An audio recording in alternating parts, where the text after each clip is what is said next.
না পরে দাও পরে দাও। আজকে আমি সত্যি অনেক খুশি। ঘুরো। শয়তানের বাচ্চা। আসসালামু আলাইকুম। নাটকের নাম গরিব ঘরের রাজপুত্র, পর্ব ২৭। দৃশ্য ১। একটি অফিসের কক্ষ। মেঘা তার অফিসের চেয়ারে বসে আছে। তার চোখের সামনে অফিসের সব ফাইলপত্র। তার মুখে এক ধরনের বিজয়ী হাসি, তবে সেই হাসির আড়ালে কোথাও একটু বিষণ্ণতাও লুকিয়ে আছে। হঠাৎ দরজা খুলে প্রবেশ করল অফিসের ম্যানেজার। ম্যানেজার কিছুটা দ্বিধা ও সংকোচ নিয়ে দাঁড়িয়ে আছে। মেঘা, আসুন ম্যানেজার সাহেব, বসুন। ম্যানেজার বসল। আমি জানি আপনি কেন এসেছেন। আপনি অবাক হচ্ছেন যে আমি কেন রাতারাতি সব সিদ্ধান্ত পাল্টে দিলাম। আপনি মনে করছেন আমি খুব নিষ্ঠুর, তাই না? ম্যানেজার, ম্যাম, আমি সেটা বলছি না। শুধু অনেক সাহেবকে আমি অনেকবার অপমানিত হতে দেখেছি। এতে কোম্পানির ক্ষতি হচ্ছে নাকি? কোম্পানির ক্ষতি? হাসল। আমি সেই ক্ষতিপূরণের পথও তৈরি করে রেখেছি। ম্যানেজার সাহেব, মনে রাখবেন, দয়া আর ব্যবসা একসঙ্গে চলে না। আজ আমি যা করছি তা অনেককে তার নিজের যোগ্য জায়গাটা চিনিয়ে দেওয়ার জন্য। দৃশ্য ২। অনেকের ঘর।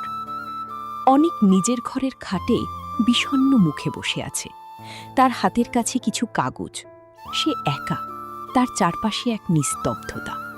ঠিক তখনই তার দরজায় টোকা পড়ে। অনিক। কে? কেউ উত্তর দিল না। সে নিজেই দরজা খুলে দেখল বাইরে দাঁড়িয়ে আছে মেঘা। অনেক অবাক হয়ে গেল। দীর্ঘ নীরবতা।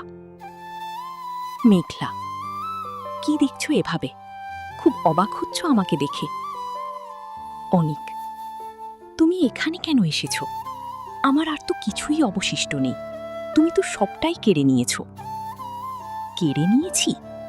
না অনিক, আমি শুধু তোমাকে তোমার অতীত ফিরিয়ে দিয়েছি। তুমি ভুলে গিয়েছিলে তুমি কি ছিলে, আর তোমার দম্ভ তোমাকে কোথায় নিয়ে গেছে। আমি শুধু সেই আয়নাটাই তোমাকে দেখালাম। মেঘলা একটি চিরকুট অনিকের দিকে বাড়িয়ে দিল।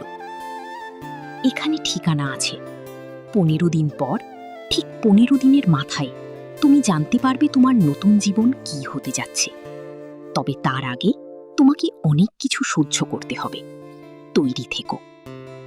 দৃশ্য ৩। শহরের একটি রাস্তা। অনেক হাঁটছে। তার পরনে সাধারণ পোশাক। সে আর সেই আগের ধনী অনেক নয়। সে এখন রাস্তায় সাধারণ মানুষের মতো। পাশে দিয়ে গাড়ি চলে যাচ্ছে, কিন্তু সে সেদিকে খেয়াল করছে না। ক্যামেরা যখন তার মুখের ওপর ক্লোজ আপ হয়, তখন বোঝা যায় তার চোখে এখন আর দম্ভ নেই। আছে অনুশোচনা ও নতুন করে বাঁচার সংকল্প। অনিক মনে মনে। মেঘলা ঠিকই